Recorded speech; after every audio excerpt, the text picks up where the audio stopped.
Bombardements encore, mais du côté irakien, cette fois, ce sont toujours les villes du front qui sont visées par l'artillerie lourde iranienne. C'est le cas notamment de Bassora, qui est en première ligne, et où nos envoyés spéciaux Philippe Rochaud et Jean-Jacques Le Garec ont passé ces derniers jours. Leur reportage.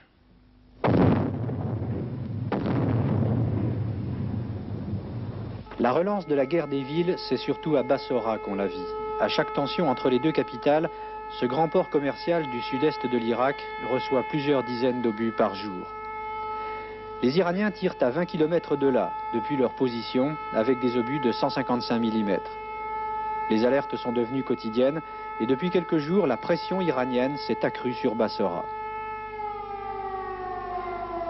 Alors les habitants partagent leur vie entre la maison et les abris. Une trentaine de personnes vivent dans le sous-sol de cette maison de Bassora.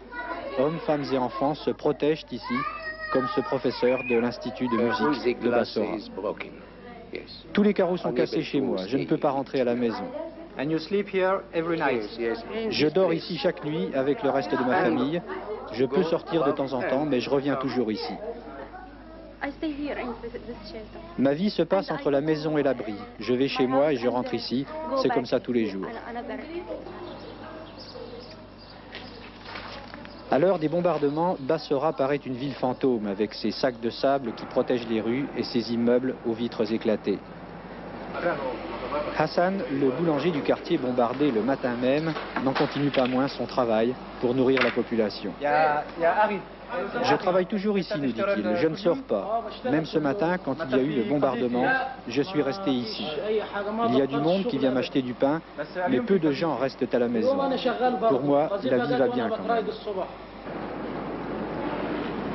Bassora a pourtant l'air d'une ville morte derrière ces murs de sable qui coupent la cité comme une cicatrice. 5 années de guerre ont saigné cette ville d'1 million d'habitants. Une bonne partie de la population est partie et dans les rues on croise autant de militaires que de civils. Quelques marchands s'accrochent encore à leur commerce, ce qui reste leur vie, mais Bassora est épuisée par cette guerre. En bombardant la ville, comme un avertissement, l'objectif de l'Iran était de voir cette population, en majorité chiite, se retourner contre le pouvoir central en Irak. Mais ces gens, apparemment, ne se sont pas ralliés aux partisans de Khomeini.